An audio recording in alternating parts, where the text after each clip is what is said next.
Welcome to episode 36 of The Pulpiteer. I'm your host, Eric Hepburn, and I'm glad to have you join us for today's episode. Today's podcast is a special Texas Lege edition focusing on the anti-diversity, anti-equity, and anti-inclusion bills currently being proposed there, and which are unfortunately similar to other measures being considered by legislatures around the country. Before we get started, I'd like to extend thanks to two collaborators without whose help I wouldn't be doing this episode. First, Chaz Moore and the Austin Justice Coalition. Chaz invited community members, including yours truly, to a press conference on Texas House Bill 2548 on February 20th, 2025. House Bill 2548 is one of too many bills seeking to outlaw or limit education and training on issues of diversity, equity, and inclusion. My second thanks goes out to Minister Dominique Alexander and his team from the Next Generation Action Network in Dallas. They drove down for the event, spoke to the issues, and made a public recording for YouTube, putting the event on the public record in its entirety. So I'm going to start this episode with a live recording of me being introduced by Chaz and my comments at the press conference. Then we'll come back and unpack a few things. Up next, we got another person that has been around the AJC ecosystem for a while, Eric Hepburn, who is part of the San Gabriel UU Fellowship. Thank you, Chaz, and thank you for the words of all my brothers and sisters and siblings up here. I am in the pulpit at San Gabriel UU Fellowship in Georgetown, Texas. I spent 21 years of my life working at the University of Texas at Austin.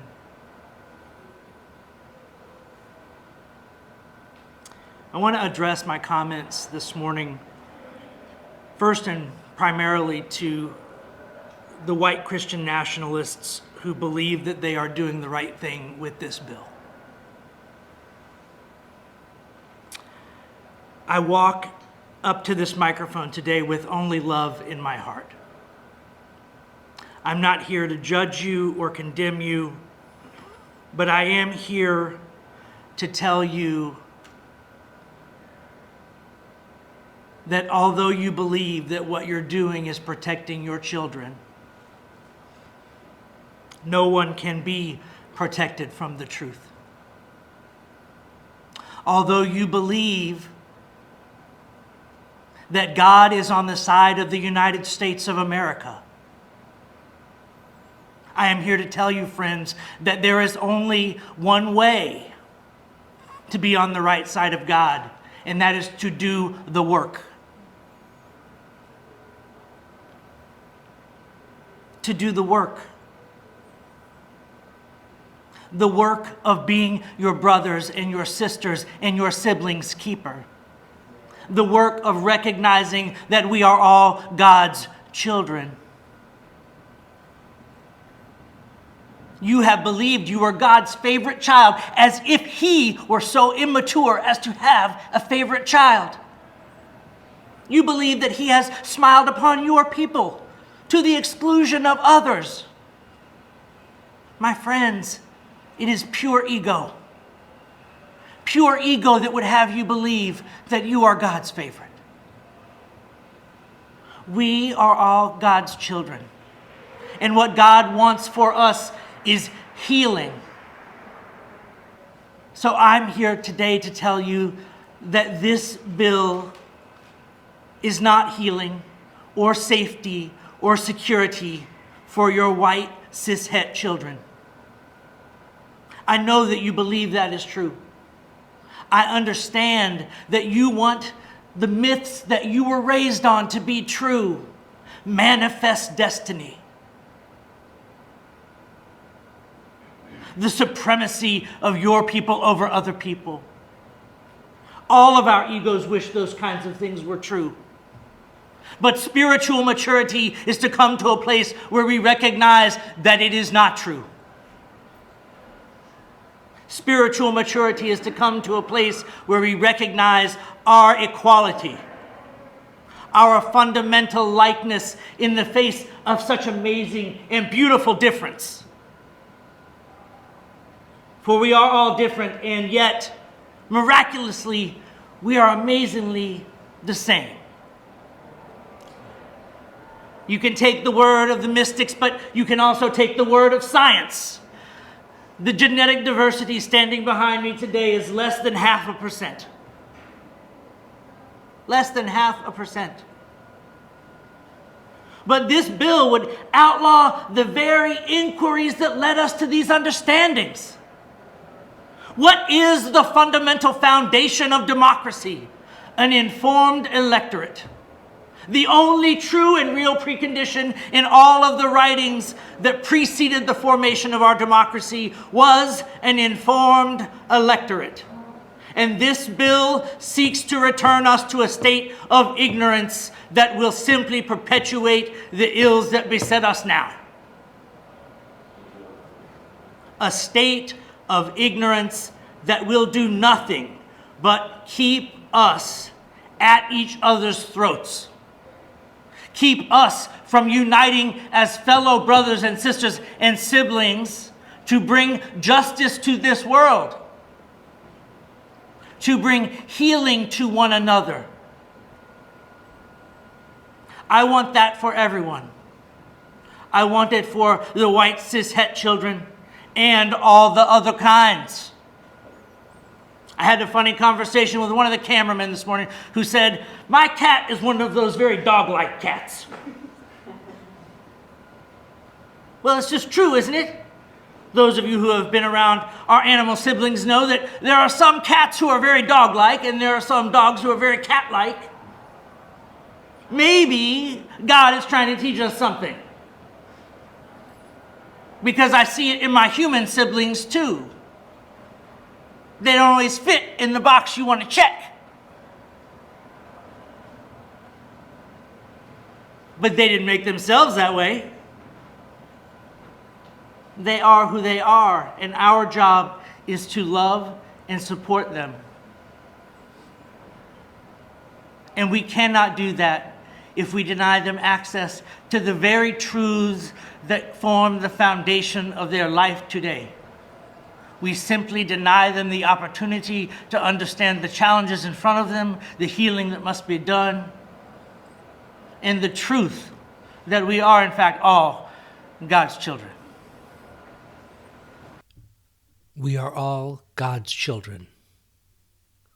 If you don't use God language, we are all brothers and sisters and siblings, children of life's yearning for itself. Children of Gaia, Mother Earth, Father Time, all of these are just fingers pointing at the same moon. We are all God's children. And we have hurt each other. We have warred with each other. We have killed and enslaved and injured each other. We have denied our brotherhood, denied our sisterhood, and denied our siblinghood with one another in many ways. We have denied it because of sex and gender. We have denied it based on race and ethnicity. We have denied it based on religion and culture. We have denied it based on where people were born, what language they spoke, who their parents were, whether their parents were, quote unquote, allowed to have children or to even be married. We have denied it based on class. We have denied it based on wealth. We have denied it based on parentage or single parentage or no parentage or quote unquote illegitimate parentage or adoption or foster care. We have denied it based on criminality or incarceration. We have denied it based upon previous condition of servitude. We have denied it because of addiction and mental illness. We have denied it because of disability and physical illness.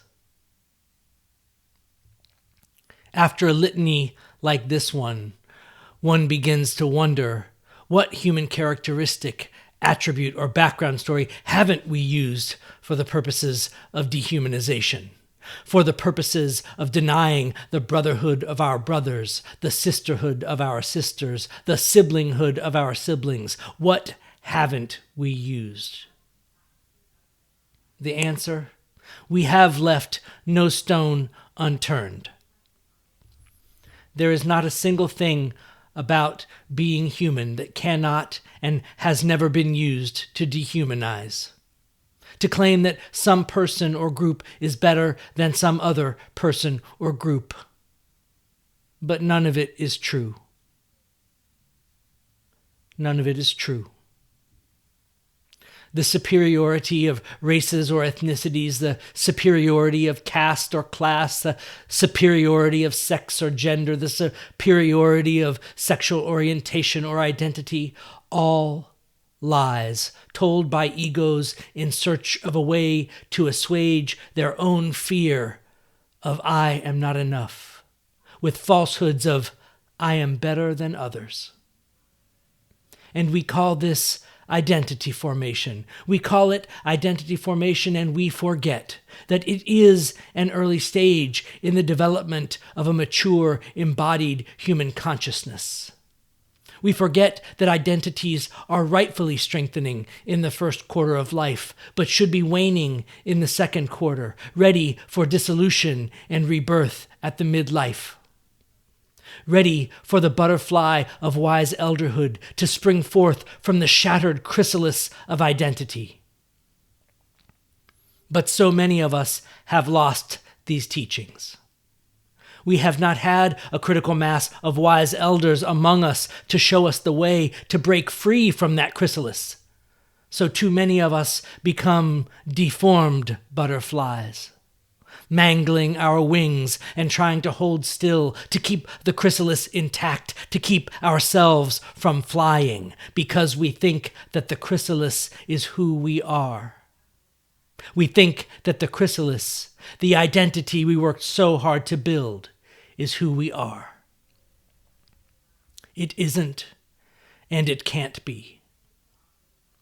It is simply an artifact of our own growth and maturation, important in its time, but meant to be left behind, meant to be shattered. For some of you listening, this may be a lot to sit with, so we're going to do a short interlude with our theme music and then regather.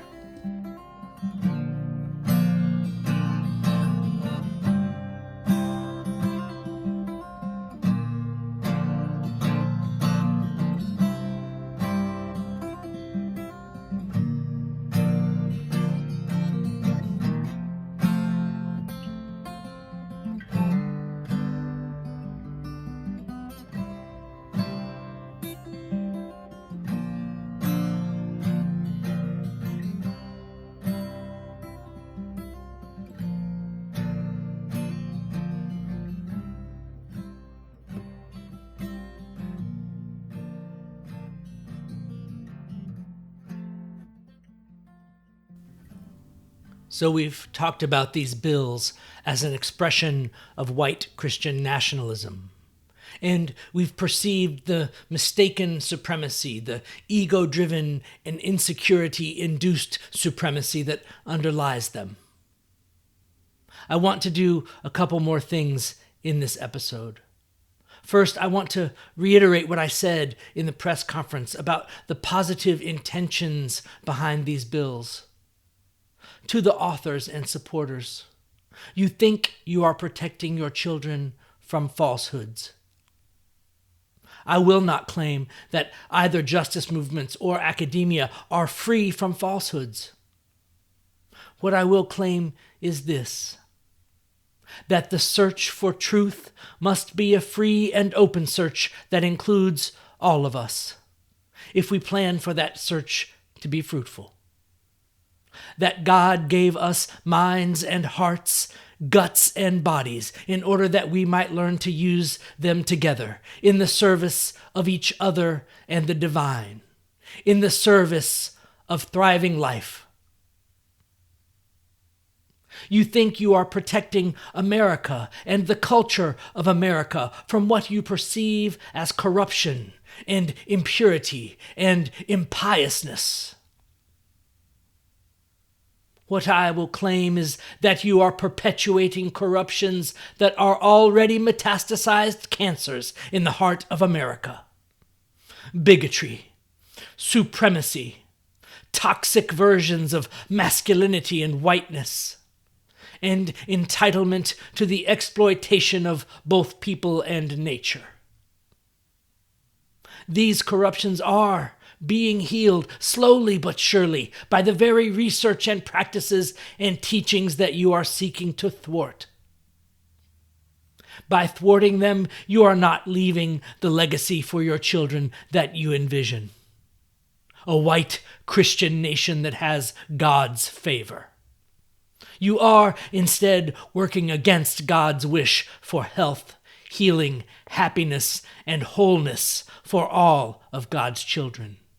You are mistaking your own wish for separateness and supremacy, a normal egoic wish for God's wish for unity and harmony and healing. You want your children to be safe and healthy and whole and holy. Jesus taught us that we are all constrained by the safety, healthiness, holiness, and wholeness of the least among us. Your children cannot and will not be safer than the least safe child of color or woman or gay or lesbian or bisexual or trans child, no matter how fervently you wish it were so. So saith the word of the Lord. One of the earliest lessons in the Bible is the story of Cain and Abel.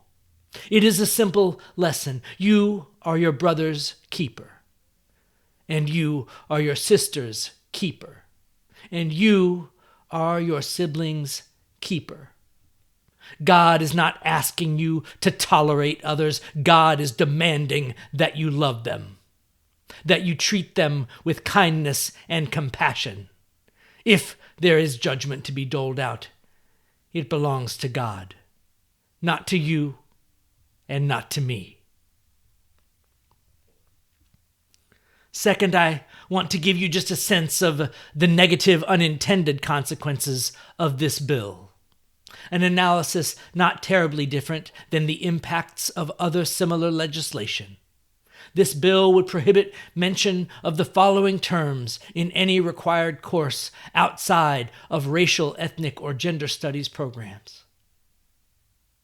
Quote, critical theory, whiteness, systemic racism, institutional racism, anti-racism, microaggressions, systemic or structural bias, implicit bias, unconscious bias, intersectionality, gender identity, social justice, cultural competence, decolonization, allyship, race-based reparations, race or gender-based privilege, race or gender-based diversity, race or gender-based equity, race or gender-based inclusion, race or gender-based stratification, race or gender-based power, or race or gender-based marginalization. End quote. I spent 23 years working in higher education, most of it at the University of Texas at Austin, where I earned a master's degree in sociology. Here is a list of relevant fields of study at UT Austin that would be impacted by this law based on my own reading. History, sociology, psychology, anthropology, American studies, economics, government, linguistics, philosophy, religious studies, human ecology, human development and family sciences, public health, computer science, statistics and data science, neuroscience, environmental science, integrative biology, education, social work, electrical and computer engineering, theater and dance, arts and entertainment technology, art education, art history, design, music, studio art, theater education, public affairs, global policy studies, public leadership,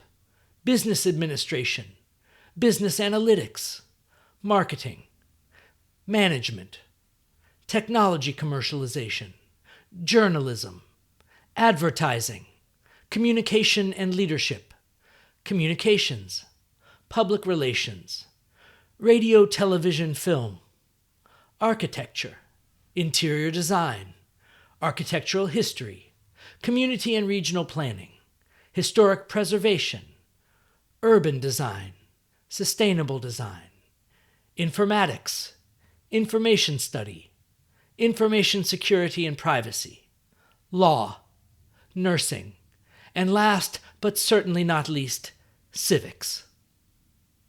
All of these programs would be intellectually hamstrung trying to dance around this long list of topics. A quick aside, if I left your program out and it should be in this list, my sincere apologies. Some of you will balk at the length and breadth of this list. Come on, you'll say, computer science and business administration, marketing and communications, economics. Don't balk. Stop and ponder the size and scope of the following phrases. Both, quote, systemic or structural bias, end quote, and, quote, implicit and unconscious bias, end quote, are outlawed as areas of teaching. How can we intelligently approach any kind of user interface, product or process design or analysis if we are forbidden from researching, discussing, understanding, and teaching the biases with which human consciousness operates? This provision would outlaw teaching even the most basic learnings on perception, like the Mueller-Lyer illusion, which is a study of bias in visual perception. A bias which is, by its nature, both implicit, unconscious, and systematic. The study of bias is core to the study of behavioral economics, not to mention its application across a wide variety of critical fields.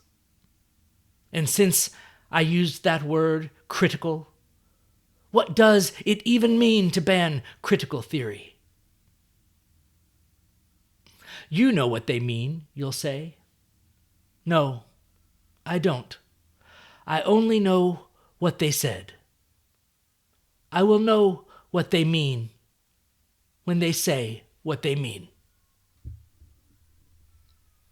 When I say intellectually hamstrung, I mean it.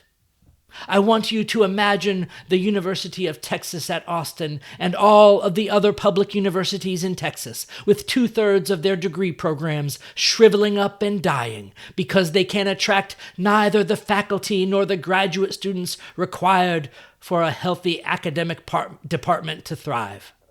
Not to mention the undergraduates, many of whom will opt out too. Many of whom will take their talents and their curiosity and their money and their families to other states.